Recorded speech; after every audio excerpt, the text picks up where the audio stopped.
Hello guys, ఎలా ఉన్నారు? బాగున్నారా?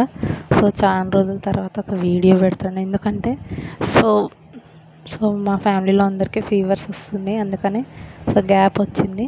సో ఈరోజు ఫిష్ కర్రీ ఉంటుంది. ఇది ఎప్పుడో షూట్ చేసిన వీడియో అప్లోడ్ చేయడానికి నాకు టైం కుదరలేదు, ఎందుకంటే హెల్త్ ఇష్యూ వచ్చింది మాకు.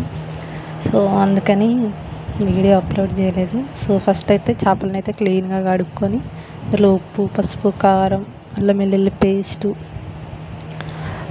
చేపల మసాలా అవన్నీ వేసుకొని మ్యాగ్నేట్ చేసుకొని, తర్వాత కడాయిలో ఆయిల్ వేసుకొని ఆనియన్స్ చిన్నగా కాదు పేస్ట్ చేసుకోవాలి. పేస్ట్ చేసుకొని ఆయిల్ వేసి 2 పచ్చిమిర్చి వేసి అది కొంచెం మగ్గిన తర్వాత మనం మ్యాగ్నేట్ చేసుకున్నాం కదా, మ్యాగ్నేట్ చేసుకున్న చేపలు వేసుకొని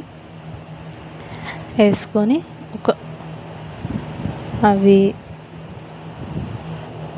లైట్గా స్ప్రెడ్ చేయండి, అంటే లైట్గా కలపండి, విరుగుతాయి.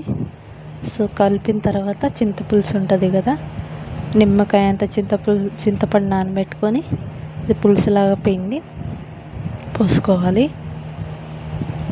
చింతపులుసు పోసుకొని దాని తగ్గట్టు కొన్ని వాటర్ అడ్జస్ట్ చేసుకొని పోసుకోవాలి, పులుపుకి తగ్గట్టు. ఓకేనా? పోసుకొని ఒక 20 మినిట్స్ లో ఫ్లేమ్లో పెట్టుకొని మగ్గనివ్వాలి. ఎందుకంటే ఆ పులుపు ధనం అనేది ఫిషెస్ పట్టాలి మంచిగా, అప్పుడే బాగుంటుంది. సో ఇక్కడైతే చారు చాలా వరకు అయితే ఇనికిపోయింది. లాస్ట్లో ఒక తురుము వేసుకొని తింటే సూపర్ టేస్ట్గా ఉంటుంది. Boy friends.